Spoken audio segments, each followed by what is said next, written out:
These times are frightening, they could make a person sigh. Can't turn around without thinking terror from the sky. An aeroplane just might be headed here right now. And what it's bringing makes an awful big kapow. Oh no! Greetings! My name is the Schmaltzy Cynic, and chances are if you're watching this video, you've either read my guide available on Steam, or if you watch my video review on Atom RPG on YouTube. And this video is that follow-up video that I promised to do about a year ago. What took you so long? Accidents happen, but I wanted to make sure that 1, the performance of this game was better representative of the game's state, 2, I could actually run this at the proper resolution, and 3, I had to play at least a little bit of the Dead City expansion to give some idea of what it changed and what features it added. So, apologies for the wait, but hey, I'm living up to that promise at least. Anyways, what we're going to do with this video is I kind of want to give a general overview of the combat system, the character sheets, and the overall beginning of the game. That way most people have a general idea of what to go in, because I imagine many people who go into this will think, oh, it's just like Fallout. Yes and no.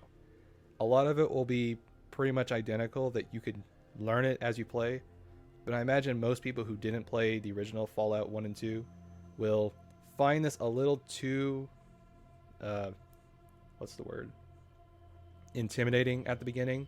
So this is kind of what that video is meant for. I won't be going into the nitty-gritty aspects of everything with the builds or the stats or anything like that. That's more so for the written guide. What this is going to be is kind of like a Cliff Notes version or a more digestible format of that information. So that's what I'm going to be doing here, and if you haven't guessed already, this is all live. So I first intended doing this with a whole written script and this stuff, but I figured that would take way too long. It would get too wordy and too micromanagement on everything. So I figured, okay, we're just going to do this as honest as possible and go with it, and consequences be damned. All right. So, what I'm going to do first is we're going to start with the character sheet. But before that, we have a word from our sponsors. A 1, 2, 3. When you need a wiener as big as your arm, where do you go? Bad dress. Hello. What do you mean I'm not sponsored? I did the whole gag and everything already. How am I going to pass this thing off now? Wait. I got the perfect solution to fix everything. There we go. All sins are forgiven. Okay, I'm just messing with you. I just wanted to do that because I had this gag in my mind for so long. So anyway, let's actually get into the character creation system. You'll notice that I already have a bunch of characters made, and I have a lot of saves. And that's because I kind of experimented with... Hold on, there we go. So I have a lot of saves, and I've tried many characters. You can see any of these builds that I have available on the Steam guide. I'm going to try to represent the more average Joe, or maybe like most well-rounded character here, which is the one I started with and completed in the whole game. But if you haven't played this game for a while, you might be surprised to know that you can actually have 9 whole slots for, I think it's like 99. Yeah, so you can have 99 save slots, which is a hell of a lot more than usual. As far as options things go, before we go into the character creation system, just a couple things you might want to check here. First off, you can scale the UI. You can turn off some of these effects if you want to. But for the game distance things, there's a couple things here. 1, you can increase the battle speed. I would at least increase this by maybe halfway or 3/4, because that will just improve the overall pace of the combat, since a lot of it is waiting. There is an isometric mode, which I'll feature at the beginning, but it's not needed, and this whole game was made kind of like Wasteland 2, where you can rotate the camera, and you have more freedom on that part with what you want to do with it, which I prefer that format than the isometric. Sorry, just one of my preferences. There are controls here. They used to be not rebindable, sorry, and I had a picture of just the default key bindings. So if you want to look at it there, that will give you a better idea of what it does. I'm going to stick mostly to these because they're fine, but you can change them if you want. So just something I wanted to show you because it's a little bit of a recent update. So now we got all the options taken care of. Let's actually start the character creation system and talk about what to do. So you notice that there's not a male or female option. It's kind of determined by the portrait. I know that some workshop mods allow you to change it. So just be careful what you want to change, because if I change this character and I put a female portrait there, it will actually make you a male character. It doesn't really matter that much in the grand scheme of things, but like if you want to use something like a sex appeal distinction, that will be that will be either to your detriment or to your benefit, depending on which gender you choose. This character, I'm just going to match what I had before. Yeah, we're going to do this one. Okay, so we're just going to name him Dummy. There we go. Okay, so this one, I guess I'll start by just taking here all these traits so we can kind of look at these one at a time. So you notice if I add all these up, there are 7 characteristics, and in total you get 40 points. Now that's a lot, but there's also one extra thing. You can increase your points all the way up to 11. So it's a little bit more than what you would get in, say, Fallout or Wasteland 2, but you do get more points you can invest into something. So if you really want to maximize something, you most certainly can. And you notice some skills like intellect do influence things like speechcraft, bartering. Let's see what else. Survival and first aid. So these do influence some of the skills at the beginning, but you do get another 20 points to invest in wherever you want to. Now, for most characters, I would say the 2 things you want to focus on the most are action points and dodge. And both of them are pretty much determined by dexterity. So for most characters, and this is pretty much the same as Fallout, I would say you want between, let's say, 7 action points at the very, very least, and 10 action points at most. For this character, I'm going to stick with 9. Yeah, so we're going to stick with 8. And the reason I'm going to do that is because the way I like to build my characters, I like to use a rifle and I like to use pistols. And a pistol usually uses between 3 and 4 action points, whereas a rifle will use around 5 or 6. So it gives me at least 1 shot of each, so I can kind of maximize my ammo conservation that way. You don't have to do that. You can just kind of roll what you want to do, but I'm just kind of giving you an idea of how much these action points are going to cost when you play the game. Most people don't like to use the rifles and shotguns. They like to just use the automatics. That's more of a personal preference than anything. I never had problems using rifles and shotguns, but you will have to use the aiming system a lot more than I think most people are actually intended to use. So just a little thing to keep in mind. But for this playthrough, for this character, I'm just going to use this build. So the next thing we're going to do is we're going to get our endurance up. I'm going to say at least 5 for the most part. And same thing with the intellect and attention. Let's see, that's range combat, so I definitely want that up. So this stat will mainly determine whether or not you want to be a charismatic character or just a bumbling idiot who just gets along with other people with their fists or guns. So this one I usually keep to like 7-ish or so, maybe 6 or 7. And then what I like to do is I like to get the Child Prodigies trait. Now the Child Prodigy trait, if you played Fallout, is analogous to the Gifted trait, basically. It gives you bonus points to one of these 3, or it gives you 1 bonus point to each of these 3. And that will actually help here, because I can lower this one. I'm trying to remember I think it was like 4 8s. Yeah, so 1, 2, 3, 4. I put 3 into luck because I like a little luck, but I don't like it to determine my overall build composition. A little bit low strength, so I might take away something here. Actually, so I'm not really that interested in luck. Yeah, that'd be more like, this is what I'd say is a more like average build. Again, you can modify these things as you want. Maybe you want more action points. Maybe you want more intellect for skills per level. And yes, the intellect does determine how many skill points you get on level. So it is a good idea to have it as high as possible to maximize it. And the only negative value with the Child Prodigy here is that when you level up, you're going to have negative 50 XP gain for what you get. That's not really as bad as it sounds, especially if you are a completionist like me. So it's not as damnable as it is, and you definitely don't need it. It's just more so, do you want those extra points? Because it's not going to be that much of a drawback. All these other ones are pretty much just, they're fine. if you're a female character, the sex appeal trait will actually help you very early on with all the male NPCs. They can basically pass all their checks for free. All women are queens. If she breathes, she's a god!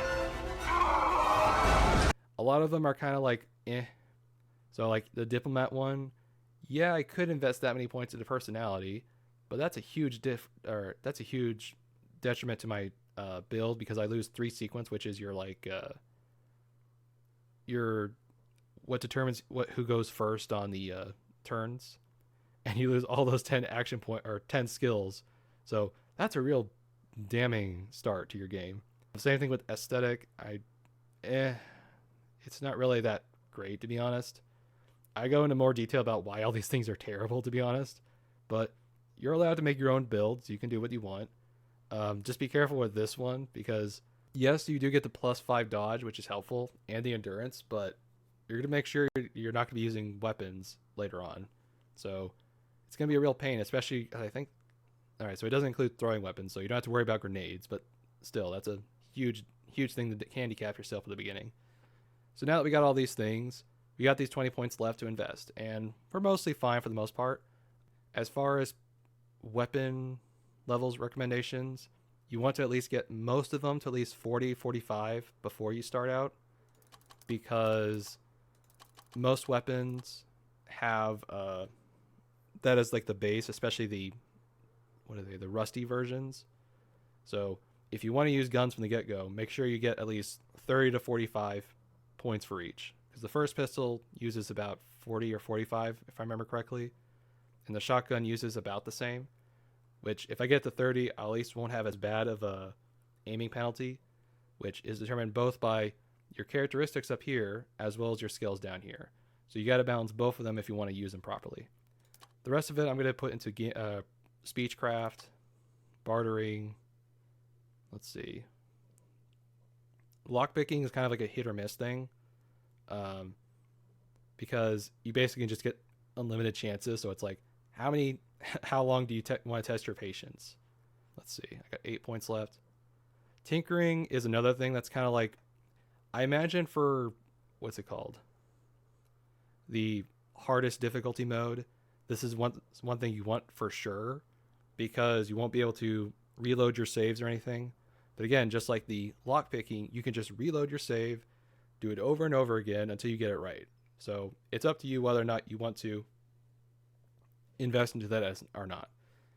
I'm okay with it at 28 for right now. I may increase it later on, but I'll show you some recipes and stuff that at least help you during that early part of the game. Melee weapons are fine. Throwing weapons could be a little better. Barter, that's fine. I'm not really interested in gambling for this one. Survival, if you want to get the dog character, I can't say his name, starts with a D. I think you need at least it to level 30 in order to get the random encounter. I have it written on the guide somewhere, but I'm pretty sure that's the one. But anyways, this is how I would generally suggest people play their first round if they want to get the most out of their game and the most balanced experience as far as it goes. Again, the child prodigy thing is a hitter taker thing, leave a thing, but you notice it's only 50 more XP, and it's such a benefit to your stats. So this is what we're going to use for our dummy character. So now that we got the character creation system out of the way, let's talk about 2 more things we have to choose before we start the game. Now, for most people, they will only have 3 options for the clothes kit, and that's the Traveler, the Action Hero, and the Army. These are all just cosmetic changes. It depends on just what you want. The Traveler just has like a Christmas sweater thing as a base outfit. The Action Hero just has a sleeveless shirts and army pants. And Army has just a jacket and pants. So there's nothing really different about them as far as their equipment. However, if you were a early access supporter, or if you kickstarted a thing, I believe, you get access to the Veteran Kit. And the Veteran Kit gives you 2 additional items that will benefit most players in the early game. I usually like to do it because I just love the outfit. I'm sorry, I just like the outfit. It's such a nice, snazzy uniform. As I will show you later on with the supporter pack location, I can show you where to get similar good items without going too far into the game. Now, besides the choice of clothes, you also have to choose your difficulty options, which the normal setting is a little misleading because it doesn't actually scale the game to be not too easy or not too hard. Here's what it actually does. If you check the easy, expert, and survival options, you see that it actually influences how much experience points you gain, your chance of random encounters, and what it doesn't mention here is when you get the ability points, which are kind of like your Fallout equivalent of stat or perks, you get more points the lower the game is scaled. Now, the way it works here is if you start on easy, you get 3 ability points per level. On normal, you get 2 per level. On expert, you get 1, and it's the same thing on survival. You'll likely notice that none of these actually change how much damage the enemies deal to you, nor how much damage you deal to them. And that's kind of intentional, so the game is actually balanced across all difficulty modes. It's more so, how much do you want the rewards to influence your game? So if you want the most rewards, you would play this game on easy. If you want a more balanced, quote unquote balanced experience, you would play it on the normal. If you want a slightly more challenging one where you get less XP, less ability points, and more random encounters, then you choose expert. And if you're a masochist, you can play on survival mode. I imagine there are those players who really do like it, but there's too much RNG here for my liking, especially if you take companions. But I digress. So for this one, I'm going to choose the normal one since most people will probably play that way. I don't think you have the option to change it later, so just keep that in mind. If you've never played a Fallout game, like a classic Fallout game, and maybe even Wasteland 2, like if you played Wasteland 2, you might be okay on normal. But for most people who haven't played at least the Fallout 1 and 2, start on easy. If you played those games and you have a general idea of isometric RPGs where you only control one party member, then you're fine on normal. For those who really want to try it, you can try it on expert and survival. God bless you, but just try your best. Okay, so now that we got all that taken care of, we're going to start the game, and I'm going to skip through the cinematics except for hearing the word Ochinoyi, because I don't know how to say it. Oh, right. Okay, I'm sorry, I forgot. You have to forgive me, because I played the game at the beginning, and the introduction's slightly different. The cinematic comes later. So, I'm going to do the tutorial here just for your benefit, but before we do the tutorial, let me just show you some of the items I get. Oh, I don't have them right now. Okay, I must be able to get them later, because I know I get them at some point. So, it's just showing you that you can take stuff in the inventory. Alt will show you highlight all these options here. And just to make it easier, you can right-click stuff to use it. It makes things a lot easier. It also works on people too. So like if I just want to look at him, it doesn't tell me anything. But if I want to talk to them or switch weapon, which will help if I have him as a companion, that will come in later during combat. And I guess you also have a walkthrough option, so no Bethesda door problems. In the event of dog blockage, just remember to kick the fucker. Okay. So this one's just telling you to practice using the interface, that's all. Now you don't have to collect all the stuff because, I guess I'll spoil this now, you do get most of your stuff taken away from you at the beginning. So don't worry about it if you don't scavenge everything like I do usually. Okay. But what I will show you is how to use items here. So we have this machine here, and I have this stuff. So if I have it in my inventory and click it, that's how I use an item. So neat little thing there. They don't really tell you to do that, but it's a nice little thing you can discover on your own. Okay, so kind of like here, they tell you to do the same thing, but it's not just for keys, it's for every item pretty much. So just like I did before, put it in my inventory. Okay, I guess I should. So this is the free camming mode here. I'm going to switch it over to the isometric for a second. That way you can kind of see the difference. Okay, so this is the isometric mode, which is a little, it's a little weird to be honest. It's almost like the game is scaled at a different angle or resolution. You do have control over the camera. You can zoom in and out, and you can rotate it still, which is a little confusing to be honest. I mean, this is impressive on its own. I'm surprised they were able to add this in as a free update. But yeah, if you want the classic Fallout experience, this would be definitely how you want to do it. For me though, it's a little nauseating and I'm just used to playing it the other way, so forgive me. I'm going to go back to the other way. Okay, there we go. It feels less claustrophobic for me. Okay. So now that we have the key, we can go out here. Okay. I'm going to save the discussion of the ability tree here when I get to my actual character. So for this part of this tutorial, we're just going to look around and do the combat sections. There is some crafting stuff I can make here, which I guess I could show you right now. So you access the crafting You access the crafting menu in your inventory, and so long as you have similar enough ingredients to what they say, you can build whatever you want. Now, if they're not listed here, you can put it in the experiment option and make your own. There's one recipe that I'll show you later on that will be a useful thing at the beginning because it will give you a decent protection or amount of protection at the beginning. But for those who just want something useful at the beginning, definitely make a bag, because a bag will at least give you more storage space and more room for stuff, obviously. I guess I'll mention this here since it's kind of useful. You don't, as much as it may look like this is a survival game in some sorts, it's actually really not.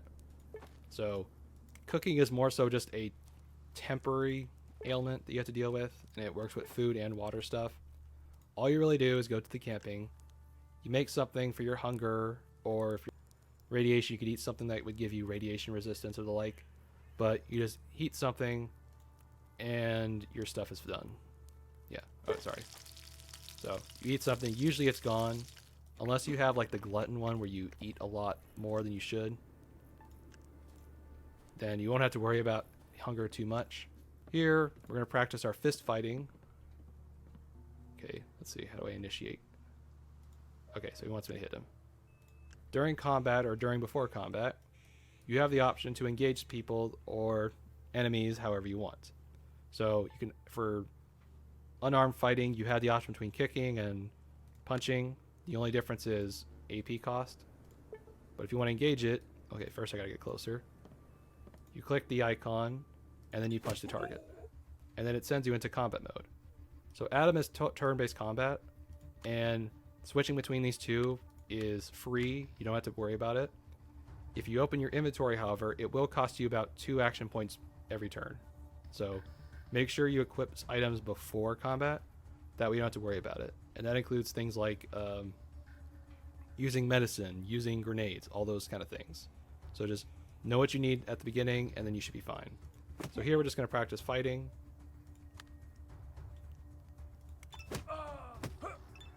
So you notice I'm taking a lot of damage because I don't have a lot of defenses.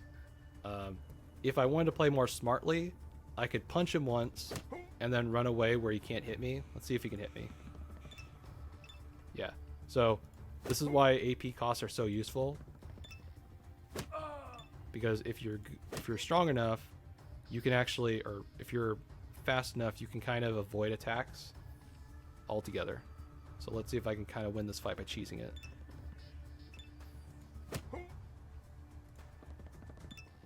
And this is why you definitely want at minimum 7. Yeah, I still got my ass handed to me, but oh well. At least you can see kind of how it works for melee combat. I don't think you get all these free guns and you get to keep them for later. They're just for testing. So just like in Fallout, you have the option between single shots, aim shots, automatic or rapid semi-auto shots, but it just depends on the gun. For the pistol, we only get single and aim shots. For single, it's pretty easy. You just shoot, and it goes down. For aim shots, however, you click it. Oh, hold on, I'm too far away. You click it. Oh, okay, it's not going to let me do it here, but when we get to the other combat practice, I'll show you. So I'll put this back on single. Oops. Yeah, be careful with that. Okay. You can also hit R if you want to reload without doing that. So you notice I was pretty much 99% shot with my pistol, and with the rifle, because I have a lower skill check for that one, my aiming is going to suffer for that. And if you check the weapons, it will tell you how much you need. So for this one, I need 6 strength and 30 in automatic firearms. So a lot of these weapons have both a strength check or a dexterity check for each weapon. So keep that in mind when you make your build, because let's say you don't want to use melee weapons. Okay, so some weapons like the crowbar would use dexterity. So you could use that in instead of the actual like bricks or fisticuffs or anything like that. So just keep that in mind. Again, same thing, but you notice because I'm more unproficient with this, I'm gonna take a decrease with this. And using the burst fire, I'm even taking less of a chance to hit. So I'm gonna definitely go back to the single shot. Can I hit this one? No, too far away. Even then, I still only have a 70% shot, so not really good odds with this weapon. And if I really want to use something even crazier, so this one has a 30 in rifle and shotgun, so I can use this. But because I don't have 7 strength, I still take some accuracy penalties. I can still mostly use this just fine, since all my shots are around 70%. But that's also a problem because I don't have enough strength. So it's a little bit of a balance game between what you want for skills as far as and characteristics. Okay, so the last one on this list is throwing weapons. And you have 2 options here. You have bricks and you have grenades. So if I go here, the swing option will be in melee. If I do an aimed, however, if I do a throw, however, that will be throwing it. So you can see the red indicator and where it will go. It's just kind of a general idea. So if I throw it here, it should mostly work. And because I threw it, I lost it now. Now if I use the grenade, however, this is going to do a lot more damage. So here I throw it. And the nice thing with grenades is that they will actually topple over your enemies, which can be useful in combat. So I'm going to take a couple of these. Now that we have some basics of the idea, what to do, let's actually train and fight in real combat. Okay. So just like before, turn-based combat. Now, because he's our party member, we actually have access to these things. So there's a couple options here to consider.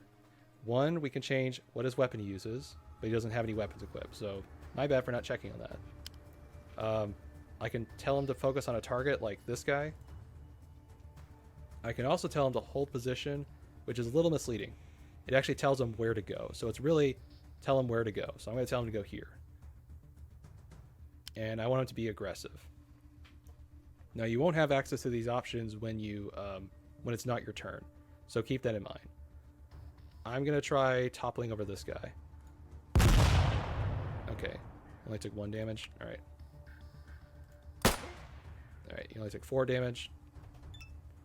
So if you take a lot of pot shots, chances are they're not gonna either hit or you're not gonna do as much damage. So when you do the aiming shots, you have this screen. Now in Fallout, a lot of this was like flavor text and it really wasn't as useful.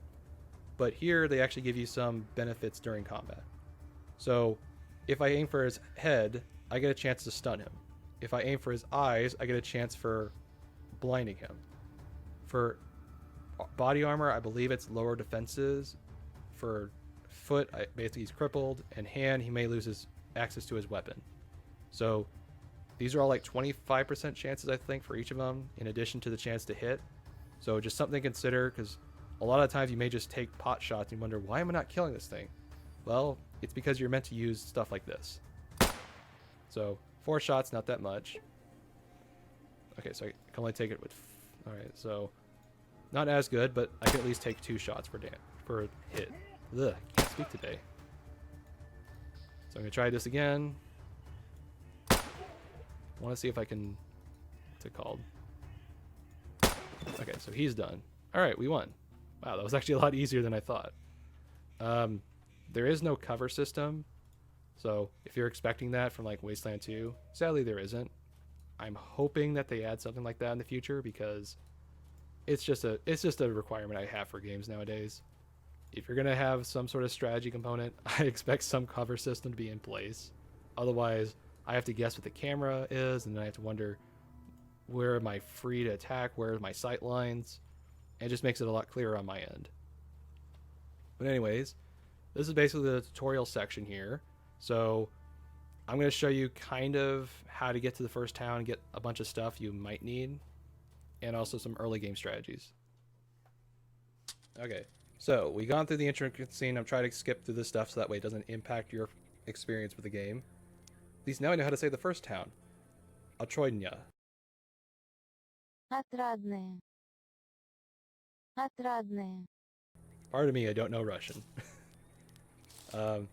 This is what you usually get if you start the game before the full release. So this is what I'm mostly this is what I'm more familiar with. Oops, sorry, camera got distracted. Okay, so blah blah blah blah. Bunch of guys want to pick on me. Blah blah blah blah. So let's see. Let's see. Act like a human being and leave me be. Okay. So there's no way to avoid this. You can fight them. You may be able to knock out one of them, but chances are you're going to go down after a certain amount. At least with this, I get some of my supplies back, like the canteen. And in my tent, I also get this. So these are like the special equipment stuff you get for being an early access backer. The one that I would say is a little game breaking is the beret, because now I have 5 strength, so that's a free attribute point right there, or characteristic point, whichever you want to call it. The Leningrad knife is really what's the real benefit of that system. The 9 extra speechcraft, I could take that or leave that. But this Leningrad knife is going to really help us because 1, it ignores armor for 10%. It lets you skin animals because any knife does that. It has okayish damage, but it only costs 2 action points to use. So if I have, let's say, 8 action points, that means I can attack 4 times per turn. Granted, I wouldn't do that because there's a better way to attack, but that's a huge advantage at the beginning. So, thankfully, however, with the supporter pack, you can get a knife about as good as that. Hell, I would say it's even better, but it's not that far into the game, which I'll show you later on. So, my advice at the beginning, even if you're not going to use it, just get anything you can get around here, because the benefits is you can sell this stuff and trade it, and you may be able to use stuff like bricks for like a melee weapon, or you might come across, because all the loot here is like RNG based, so you might come across some decent stuff that will help you early on. So now that we got the stuff, we're going to head to the first town, Otroidnya. First thing you probably want to do is go around the town or inside the town and explore stuff. But for me, I like to go and get some of this cool stuff that's around here. If you have high enough strength, or if you have a companion, you can pass this you can also use like a certain item, I think it's like a shovel, but you might break it. But you can come back here with a companion to help you with that. Move this bed, or actually hit the switch. You'll notice there's something underneath there. Okay, these are lock stuff, so here's how you unlock things. You just keep trying. Eventually, you will win, either through sheer force of will or dumb luck. Okay, so now we can go here, we can get to the actual stuff I wanted. Okay. You know, I've played this game, and I still don't know how to get that nutcracker open. 70 hours in, and I still have not found that stupid thing. Let's see. Okay, good. Got most of the stuff. Don't think it's a real thing. It's only imaginary. The game developers like to troll you here. Okay. All right, tape. Good. I think that's all I need. So let's see if we can actually craft something useful for right now. Can I make a bag? No. Okay. I have nails. Okay, that's what I need. I have rope. I have wire that can serve as rope. I need hair from a rabbit so I can make the thorny armor. Okay. At least we got most of the equipment that I needed there. I also need scrap metal for it, but I can get that pretty easy around here. Now this patch over here for farming, you get a lot more of these in the home-based system that they have later on. But if you want to grow crops, you can. It's not really like it's no Stardew Valley, I'll say that. Okay, so you notice when I'm moving my character, I'm getting him just close enough to where I can attack and the enemy can't catch up to me and attack on his turn. And because I have a knife, I can skin these animals. Now, if you have it's a specific, let's see, what is it? Specific what do you call it? Distinction. It will let you skin animals with your bare hands. It's not really that useful because in this first town, you'll get another trait for free, basically. Well, one vodka bottle ain't too bad. To skin animals on your own. So it's really not all that worth it. Not quite sure how they design those distinctions, but they probably could rework them entirely and I would be okay with them. As far as stealth and stealing goes, so long as they don't see you, you're fine. Although they don't really seem to care all that much. And here's a free campfire here if you need to make food, so you don't need to go out into the wilderness and do that. One thing you do want to keep your eye out here is the pink mushrooms. In an earlier patch, they had this bug where they wouldn't spawn anywhere else in the world, and that made it a problem to complete the first quest here. Which, if you couldn't complete it, you couldn't access this entire part of the game, or not part of the game, but like this whole side story with the neighboring faction. So it was a really crappy bug. But thankfully it's fixed, and you don't have to worry about that. Just make sure you don't sell them off here, otherwise you're going to have to scavenge for them. Now you notice I'm killing all these bugs right now, and it's because, well, he's not here right now, but later on during the day, this guy here will give us the ability to skin bugs and other animals. So that's why I'm kind of killing them now, so I can get their loot later. If you come around here, there's a hidden stash, and some other goodies you can get. There's a lot of little hidden stashes around here, so just keep your eyes peeled for them. If you hold the Alt button, you can usually see them. I'm not sure if it's determined by your perception, but just keeping it hold down anyway will help. If you have a shovel, you can get to these areas and get some okay-ish stuff. I personally don't usually get it because I'm too nice. Yeah, and the key to winning these kind of fights is keep away rather than stab away. If you notice those green stuff over there, it tells you about poison. When I get a canteen, I'll come back and get that. But poison's pretty easy if you have a couple things to mitigate it. Just be wary is all, because certain effects like radiation, they're less visible to see, and they'll creep up on you, and then once you're in that, you're kind of stuck, because you'll get heavy equipment overburdened, you'll lose all your other stats and the stuff because you have radiation poisoning. So keeping those on standby is definitely key to your survival.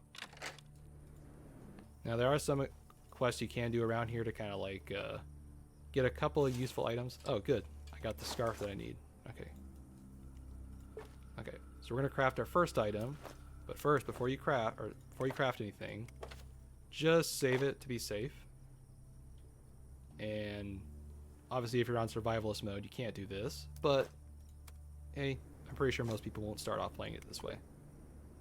What am I missing? Oh, I need 2 wires, sorry.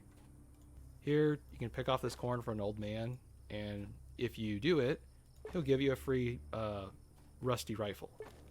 It's not all that great, but when you're in the early game and you need something to fight against the bandits all around you, you definitely want a gun, no matter how bad it is.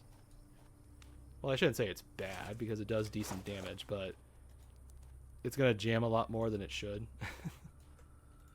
Pretty sure there's an ability point later that you get like a rusted Jesus or something like that, where your rusted weapons don't have a chance to jam anymore or something.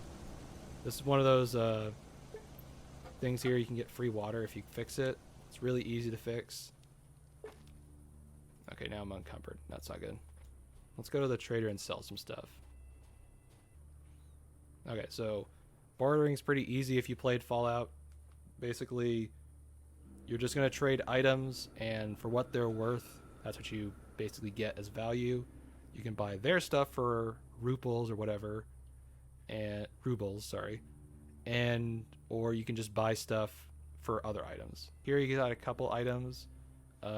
You can make some of these things like the custom stuff, so you might be better off saving for that by finding out the recipes, which I'm not sure if they're available online, but if you don't know what you want, you just drag this over here, it'll match it, and you can just trade it. Right now he doesn't have anything I can use for my stuff I want to build, so I'm just going to leave it for now. The first quest we want to do here is the simple one, which we already got the toadstool, so we should be fine. She's going to ask us for some mushrooms, and if we do that, we'll get through it, and we'll get a chance to speak with the town's mayor. Sorry, not the town's mayor, the general in charge. Okay, so here you go. All right. Real dick here. Oh, there we go. Okay, well, who's the person who? Maybe they changed it. Weird. We need a pre-war vodka. Just one will do. And don't worry about the cost. We'll get way more afterwards, so it'll be worth it. Okay. So we were supposed to get a drink that was supposed to knock us out, but I guess maybe that changed. Alright. I'm trying to avoid any story. I can't speak today. What the hell? As I was trying to say, we just got a quest to basically find a rat in the village from Comrade Kovalev. Королев. Sorry if I butchered these names. I am absolutely terrible with foreign names, so don't even ask me to try to do it. We're gonna do that shortly, but first we're gonna fix this machine. I should be skilled enough to do it on this one. There we go.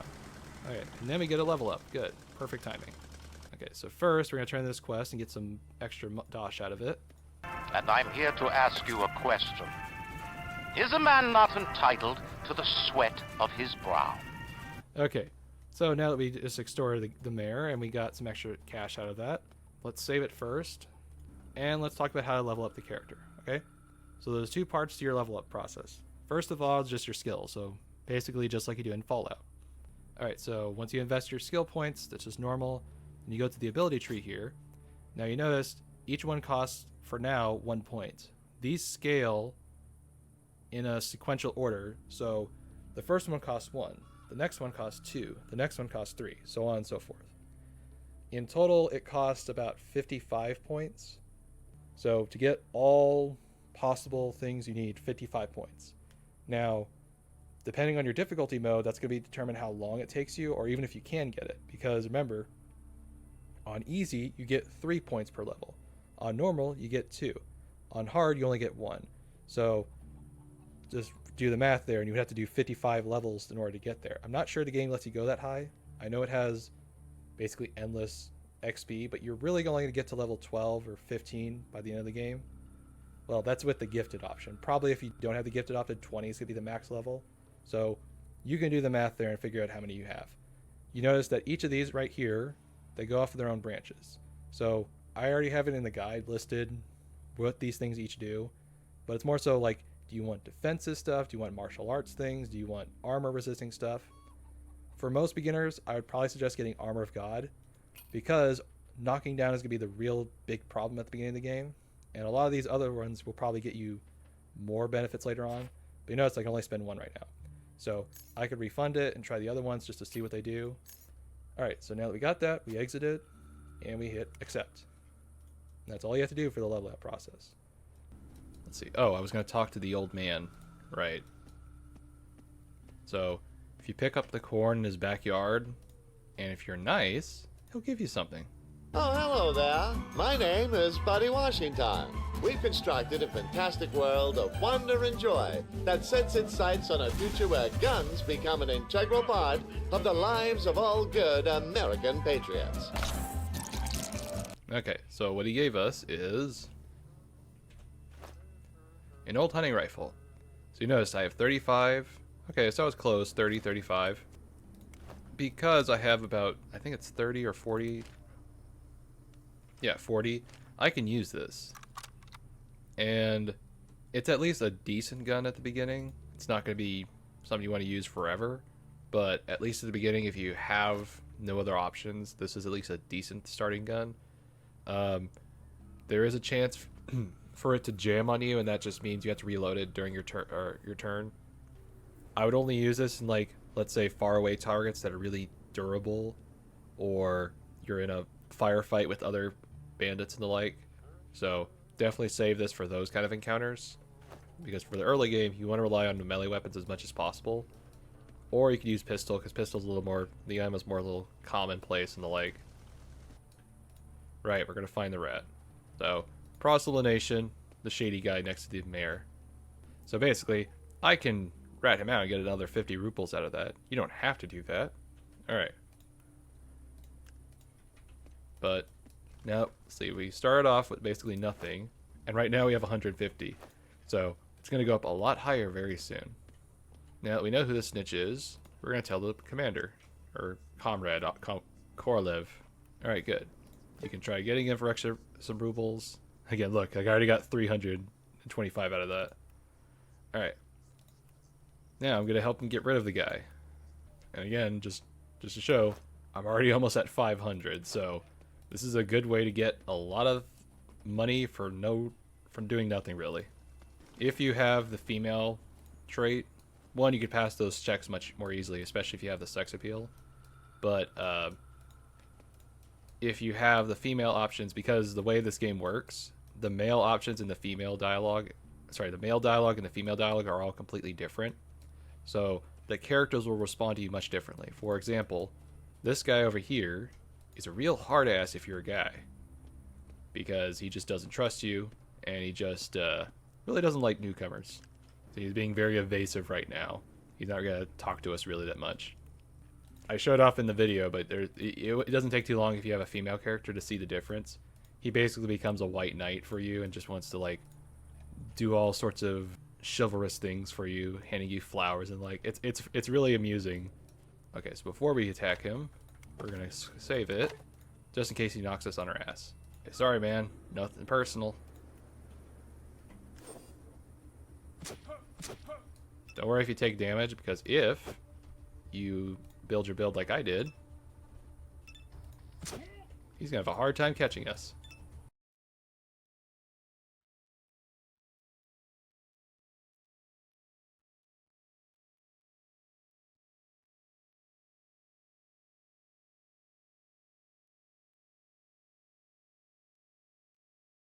Okay. Since he was almost dead, I figured, and just go for the kill. And that's why that Leningrad knife is so useful. So, I guess this one's kind of okay-ish. I think this is a random drop, not one you're going to automatically get for every time. But you get the Thief Passport, which is useful for if you want to continue the quest line. The only problem with the Shiv is that there's a chance to break. It's a little confusing, but I guess the apparent is if the armor is 15% or greater, it has a 5% chance of breaking. That's how I'm reading that. It's a little confusing the way it's worded, but as I said, when I go to the supporter pack place, I'll show you how to get the much better knife. Thank you. I could fleece him for some more, but I'm a nice guy. Now he also gave us a reward when talking for this guy. So, in addition to that rusty shotgun, we now have a rusty Moskinoggin. Or noggin pistol. Moskinogin's a rifle, my bad. Because I have at least more proficiency with this, I should be fine. And as you can tell, I don't need that much strength, but I do need 45 in pistol and SMG, which is why I recommended at the beginning you at least get 40 to 45 for both of them if you want to use any type of gun. So, at this point, we have 2 guns, a knife, 800 rubles, or rubles, I don't know how to say it, and we're about to craft our stuff that we need. So, can we make a bag now? Not quite. No, of course not. Okay. And of course, it doesn't sell any rabbit fur. So, for our recipes, we need one important ingredient that's a little hard to come by. There's a trader who comes by. I think it's one of those random kind of wandering traders, and it's really easy to come by. You'll identify him pretty quickly. He has like I think he has like a Canadian hat on him or something, and he can offer you a bunch of random wares. And again, you can find a lot of these wares just randomly as you explore the map, or you come across scavengers and the like. I'm not sure how.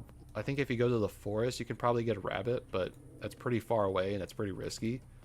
But for the most part, as long as you have most of the ingredients, you can make that thorn armor very quickly. I try reloading the map, and maybe if I come back in the morning, the character will spawn or something.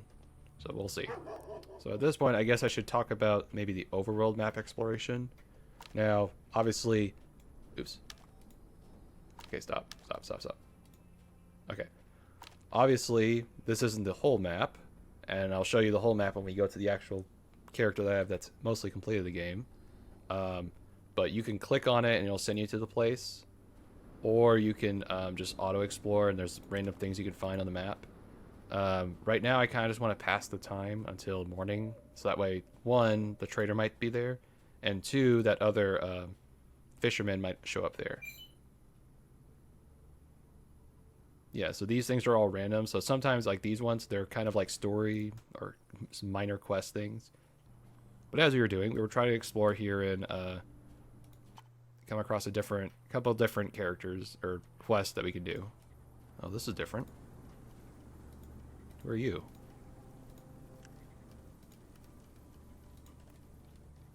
Well then, I guess we're going to jump into a combat situation I did not intend to go into.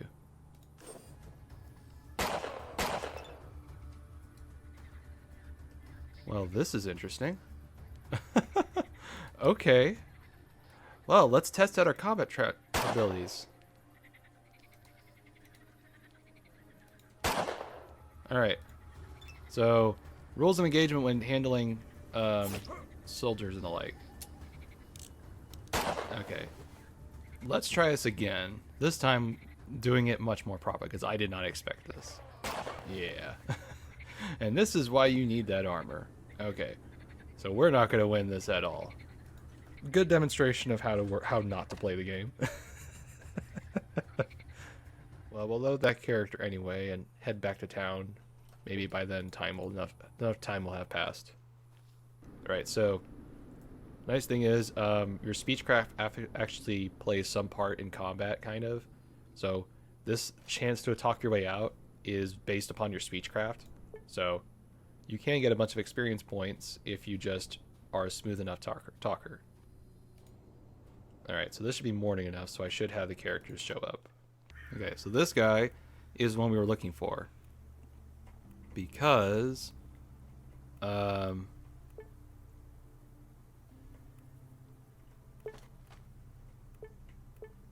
so the nice thing is he gives us this trait called Entomologist. And the good thing about that is, if I go back to any of these insect bodies, is that now I can skin them and get something to either sell, or if you collect enough of these, you can give them to a person for a quest. That's up to you whether or not you think it's worth it. Personally, I would just pawn off this stuff because you're going to get a lot more of these bodies in the future. They're pretty common enemies. So what I'm thinking of right now is, because this is about, I guess, maybe an hour or so into the game, based on the footage that I recorded, this is probably within the first 2 hours of the game. So as long as you have this and most of the supplies you need for crafting the bag and the thorn armor that I'll show you how to make later on, you should be well enough for the beginning part of the game, and everything else should be okay as long as you can kind of pick up stuff as you play. So what I'm going to do now is I'm going to go to my character that's actually pretty much completed with the game and show you some other stuff.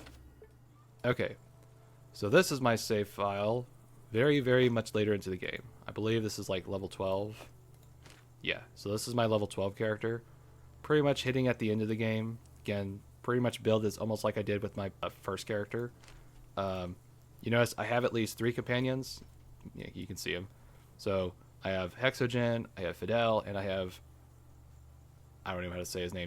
Jules Bars. D-Dog. Let's call him D-Dog, okay? So you notice we're pretty well equipped with armor and the stuff. Some of them have jokey stuff on their heads because it just gives them buffs and the like. And again, I have the same amount of action points, and you notice 3 and 6, and that's with an aimed. So if I wanted to, let's say I'm in a close-up situation, I could use my single rifle without aiming, and then aim with my pistol. So it's just about AP conservation. Can't speak today. All right, so let's just kind of look at our equipment for a second, kind of look at it. Again, I got 1 point from the beret for the strength. There's another quest you get later on in the woods, and you can increase one of your attribute points for free.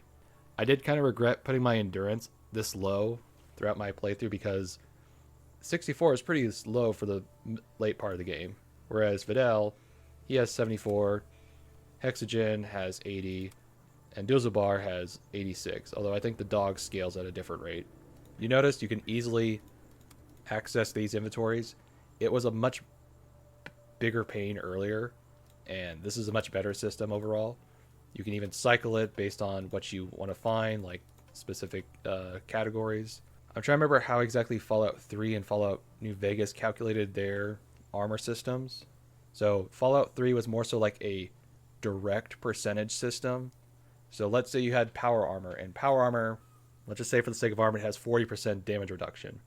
That means no matter what damage you take, well, I guess energy and stuff, but anyways, what I'm saying is any damage you take is reduced by 40% with that power armor. Obviously, you can see the problem with that because power armor would just be objectively better than anything because you would just reduce every damage you take by 40%. So New Vegas had a system called damage threshold, and this is basically what that is. Each armor has a certain threshold for damage, and it will reduce that much damage as a specific amount, not a percentage. So whereas you would reduce 40% of your damage with power armor, here it removes 8 damage from what you would normally take. And that's also with including the damage resistance, which has another like chance of resistance. The more gear you put on, the more defenses you wear, the lower your dodge rating is. So it's more so a trade-off of, do you want to be able to dodge more attacks and take bigger hits, or do you want to take more hits but take less damage overall? So it's a little bit of a balancing system. And again, because I have 8 dexterity, my dodge is pretty okay-ish high. If it was higher, it would probably be better, because like the dog without his dog armor has 49. So he has a much higher chance of dodging pretty much every attack. But you notice he can pretty much almost get killed instantly with all this stuff. Overall, all the characters have basically the same kind of gear. It's more so trying to find the equipment to give them the same amount of benefits. I always try to make them more damage sponges than anything else because, you know, it's no dodge. Although I think that's possibly because they're overburdened right now. It's really hard not to do that all the time. One thing to point out with the ammo that's not immediately obvious unless you're a real gun nut is, so guns have specific ammo types. Like this is 9mm. Okay, so I look at my 9mm stuff. Okay, it has a piercing threshold of 35%. Now I'm assuming that that means that it does 35% damage, or goes through 35% reduction of whatever armor they're wearing. Again, it's not really communicated all that well. And if I look at the armor piercing, it does 49%. So that's almost 50% piercing damage. Again, I'm not sure how the calculations are really put together because I don't know how to really find that information. But it is one thing you want to pay attention to, because if you use something like custom guns, like this one, if you were using a zip gun, you notice that the round only does 26% piercing threshold. So just keep that in mind when you use a gun, because you may have a really good gun, but the ammo just doesn't allow much penetration for it. Just the normal one does about as much piercing damage as my 9mm. So again, it's more so that balance of how much AP cost do you want to spend, what ammo do you carry, and how much piercing damage threshold are you doing per turn. So that's the real thing with the ammo system that I wanted to point out, because you have to look into this and read into it more so than the game really communicates to you. And I'll show you that when we do in the combat situations. Hopefully this time much more better prepared. I also keep a crap ton of these because you can give them to your squad mates, but whether or not they'll use them is kind of up to RNG, and they may use it at the worst time possible. So be cautious of giving them healing items. I would probably give them maybe these little like drug tablets if you want, or maybe a stimulant, but don't give them the super stimulants because they'll probably waste them. Now that we're all situated, I'm going to show you where this crash site is located. All right, so if you have the supporter pack, the crash site is located right here. Here we start in Atronoi, so it's not too much of a hike. You just got to go through here. This is the only area where you would have any problems because there are some higher level spawns. But if you do the main, or like the side quest here, and you do the bandit camp quest here, they'll send you in this direction, so you're not going to go off too much of a random trip to nowhere. So if you come here, you just go to the area, and it's just right here. Now you notice I have a car. A car is something you get very late into the game, and it's basically serving as a extra storage capacity. And in order to drive it somewhere, you got to actually have gas in it. So that's why I don't want to drive it too much. And again, this is part of the supporter pack, so you do have to spend money. Although if you buy the deluxe or whatever bundle of the game, you get it with it. So if you really want to save on money, that would be the best way to do it. Personally, I don't mind giving the developers another $5 because I feel like it's worth it. Maybe not for the content, but maybe just for the quality of the game they put out so far. All right, so as I mentioned before, we have the Leningrad knife, which is right. Let's see, I think Hexogen has it. Yeah. So here's the Leningrad knife that I started with. Again, not the best weapon, but it's that real AP cost that really helps you. Here's a knife you get with the supporter pack. Same amount of AP cost, higher melee weapons requirement, but much higher damage and critical chance. So this is much better than the veteran pack that you get. So don't think that because you didn't support the game early, you're missing out on a good item. This is just as easy to get at the beginning, and it's much better. The other benefit with this is you get the camo suit. And this is one of the few equipment items that actually does change how you look. And you might not think it's useful, but this rope will actually help you because there's some, items that you can't easily find. So it is kind of useful to have a rope on standby, especially early on in the game. And the benefit of this camo suit is that you can actually get like 50% stealth, or 50 to your stealth rating. I do like it. It's not a big thing. It's a nice ghillie suit. Except I don't know how much stealth actually factors into the game. I guess if you were doing a lone build or something, it would help you, but I don't know. Personally, I just find it as it's a cool cosmetic thing more so than anything. Because I still like my Adam uniform. So now that we have explored the beginning part of the game, we've talked about the supporter pack here. Let's just kind of look at the builds that I have so far and see how they kind of developed over time. So other than the 2 points in strength that I got, one from my hat and the other from that quest in the woods, I build my character pretty much how I usually do in Fallout. Just focus on the weapons that I best want to use, speechcraft, and then other things like technology or stuff to pass speech checks or other skill checks. So pretty standard overall. If I go to my ability tree, you notice that I'm only at level 12, but I only can get, let's see. So I got about 6 points here. I'm a little surprised that I can actually get these ones up here. I thought I had to get all these ones over here first. I would have to wait at least another 6. I would have to wait another 3 levels just to have enough to get another of these perks. So again, if you're on easy mode, you can get these a lot more frequently than you can on normal or even hard. So keep that in mind when you choose your difficulty options. For my preferences, I like to go with the more defensive stuff because these things will help you from taking damage, from falling down. Pretty much all these things are really useful no matter what you're going to do. But overall, these things are all just kind of flavor text. They're really more so the benefit is all these status bonuses you get. So again, these can complement your build or they can kind of further enhance it. It's depending on what you want.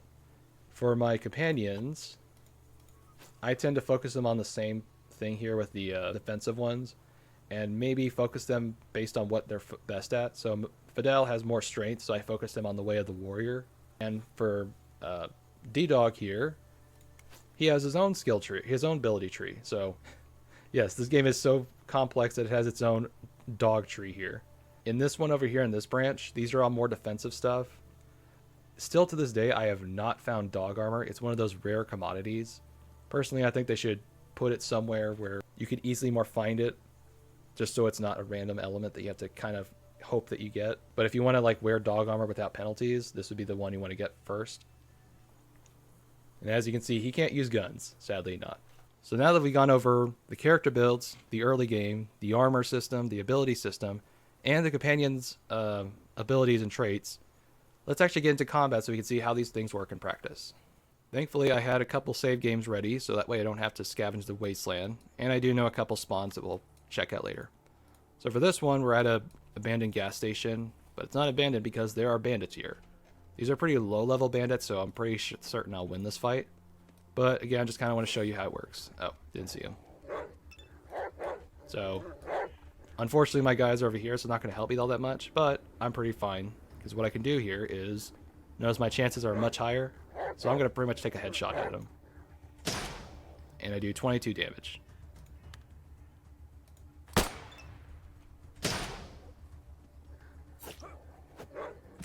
Again, not going to take too much damage because, well, yeah, I took a critical chance, but, like, still, not that much damage compared to what I could have taken. Let's take a headshot just to make sure we finish him. There we go. And again, you can hit R to reload your ammo instead of the buttons if it's too cumbersome. Alright, so, since I could see him from a pretty good distance, I'm going to try taking a sniper shot at him. There we go. Let's take a headshot at him. Alright, so, right now we have one enemy inside, or one enemy outside, two inside, I believe, and there's another one wandering around here, I believe. So, again, I can't control my party. I can only do suggestions. So, like this, I can tell him to move up here, maybe, and I could tell the dog to like go after this guy. And then here, I might have Hexogen target the guy inside.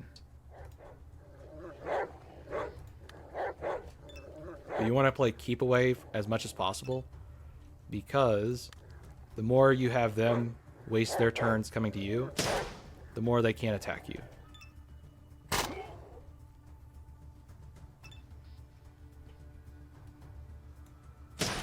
Alright. I'm not sure why they aren't attacking. Go on the aggressive. And go after this guy. Alright, Hexogen, I need you to attack something. So go attack this guy. Alright, he's almost dead, so I'm going to move up to kind of get in range.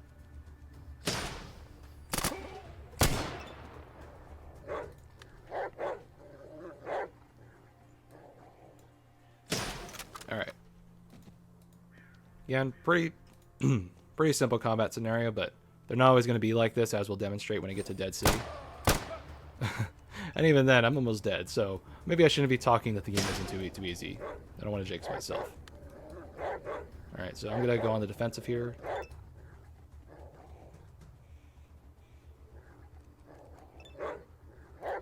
Oh, and because I have the action hero quirk, I'm going to say these little things all the time. Oh. Alright. Is there one more? There he is. See, I didn't forget about you. So, when you have the red text appear on the screen, that means you let a critical hit, and you also landed the special effect. So, if I landed on his head, it gives him a stun chance. If it lands on his eyes, he gets a blind chance, and so on and so forth. So, this was just a demonstration in the early part of the game, because these enemies aren't really that tough. You can tell by their armor. Oh, that reminds me.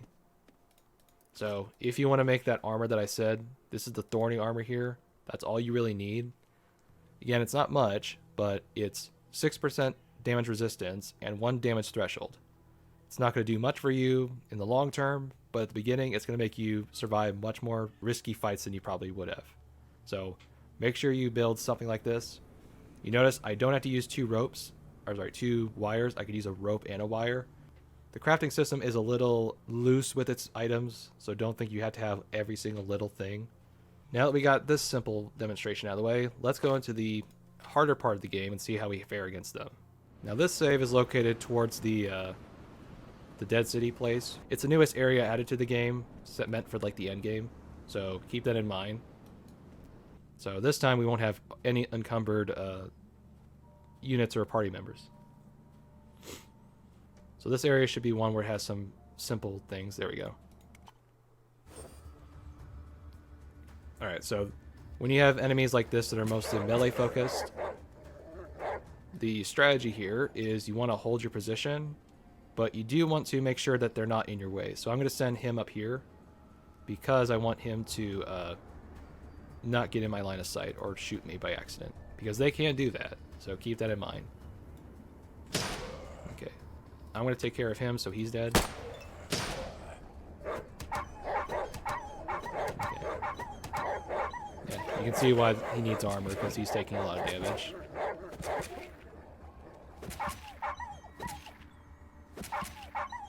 Okay, so let's save the dog.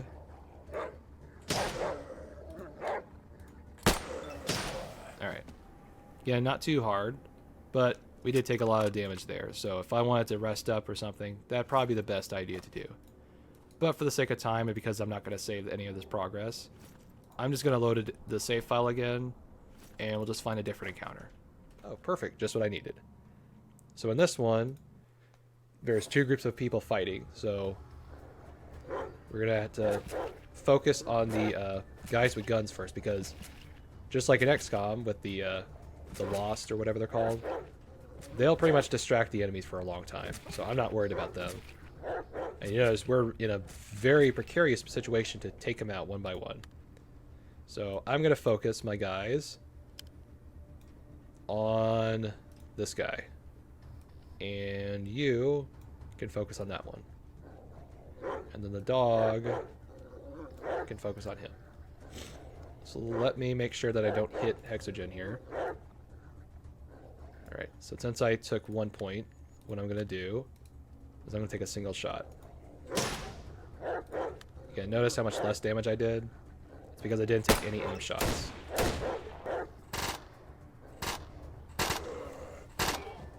Yeah, now they're focusing on me, which is what I didn't want them to do.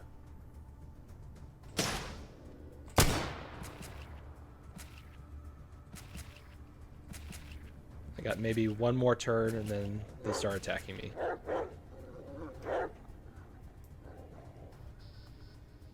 Alright. Let's take that aim shot now because I need it. Alright. A little bit more damage.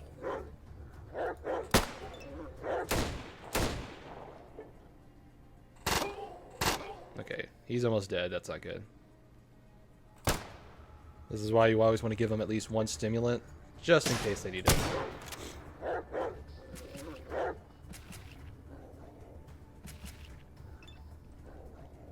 Alright, so let's see. Let's make sure we take them out. Really? You're durable. Oh, now they're coming for me. That's not good.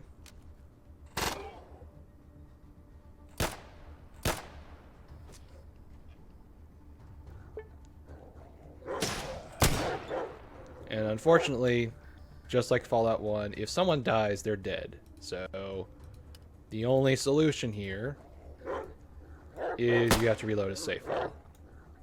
Which to some people, that's not a solution, that's just an annoyance.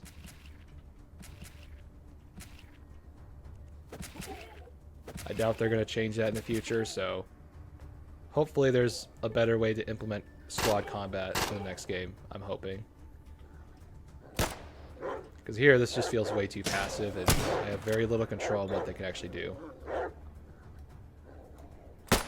Wow, you're really durable. Alright, finally. Alright. Alright. I want you to target him. I want you to move over here. And you... Why aren't you moving? Seriously. You're the one thing that I expected you to die.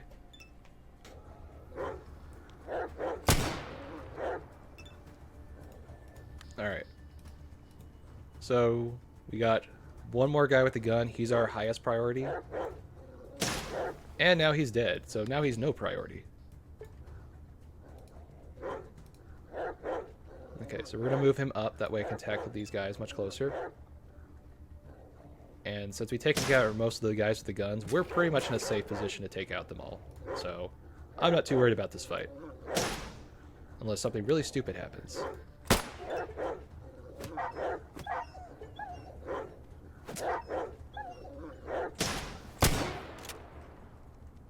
Okay, so thankfully, when he's almost dead or injured really badly, he will actually run away, so don't have to worry about that.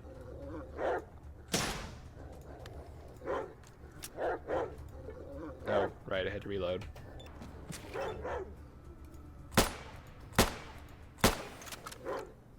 Alright. So, we survived that encounter fairly well, I think, all things considered. And because these guys had a bunch of guns on them, and there was a bunch of other guys, I'm pretty sure there's a bunch of loot we can get. And that's the kind of nice thing. Once you take care of these annoying threats, you get a ton of loot as a result. Oh, and one thing you want to make sure you do is whenever you check guns, make sure you unload them. It's a bit of a cumbersome thing, and I hope they change it for the future.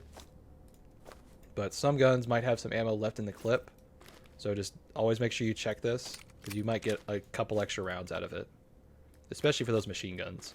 Anyways, I'm pretty sure this is a good demonstration of what the game has to offer, so this is where we'll end the video for here.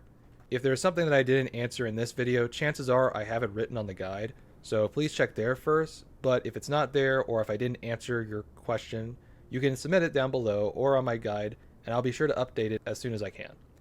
But anyway, thanks for watching.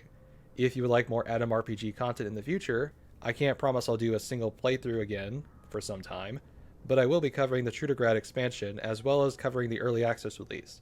So stay tuned until then. Before you go, there's one last piece of advice I wish to give you that will keep you sane throughout this adventure.